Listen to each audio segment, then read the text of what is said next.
नाम जप करो, भगवान की चर्चा सुनो, और जो अधिकार मिला है कर्तव्य का उसका पालन करो। जैसे आप किसी की माँ है, किसी की बहन है, किसी की पत्नी है, किसी की बहू है, उसका पालन करते हुए नाम जप करो, सबकी सेवा करो, और उस सबका फल हो परमात्मा की प्रसन्नता, परमात्मा की प्राप्ति हो गई।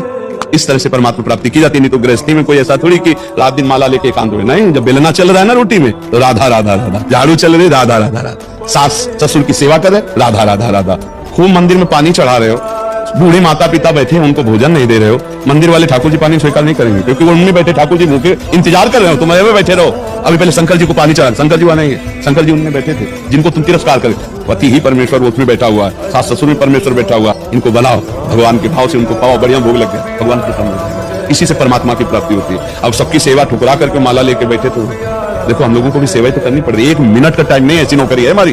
भागवती तुम्हारे दिमागों से खेल खेल कर समाधान करके तुम्हारे चित्त को आकर्षित करके श्री जी की तरफ लगा रहे हैं। शरीर से खेलना सहज है, दिमाग को ट्रांसफर करना बहुत कठिन बात है। हम आपको देख रहे हैं, आपसे बात कर रहे हैं, इतने केवल नहीं है, हमारा पूरा पावर आपके साथ लगा हुआ है। तब आपका मानसिक जो चिंतन है, शराब छोड़ दिया, गंदे आचरण छोड़ दिए, भागवतिक बन गए, भगवत भजन में लगे, ये हमारी नौकरी है, नौकरी।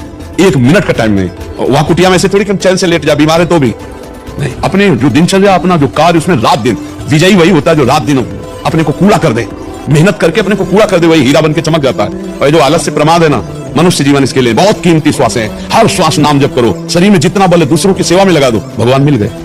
जब हम शरीर का बल दूसरों के शोषण करने में लगाते हैं, वासनाओं के पोषण में लगाते हैं, तो वही राक्षसी वृत्ति हो जाती है, वही पाप हो जाता है। और जब हम अपने को मिटाना चाहते हैं दूसरों के लिए, तो वही पूजा बन जाती है। परहित सरिस धर्म नहीं भाई, दूसरों को सुख देने के बराबर धर्म। तो अगर गृहस्थी में परमात्मा प्राप्ति करना है तो जो अपने कर्तव्य का पालन करते हुए नाम जप करता है वो परमात्मा प्राप्ति कर लेगा, और जो पापाचरण करता है वो कुछ भी नहीं, चाहे जिस मंदिर में जाओ चाहे जहां जाओ।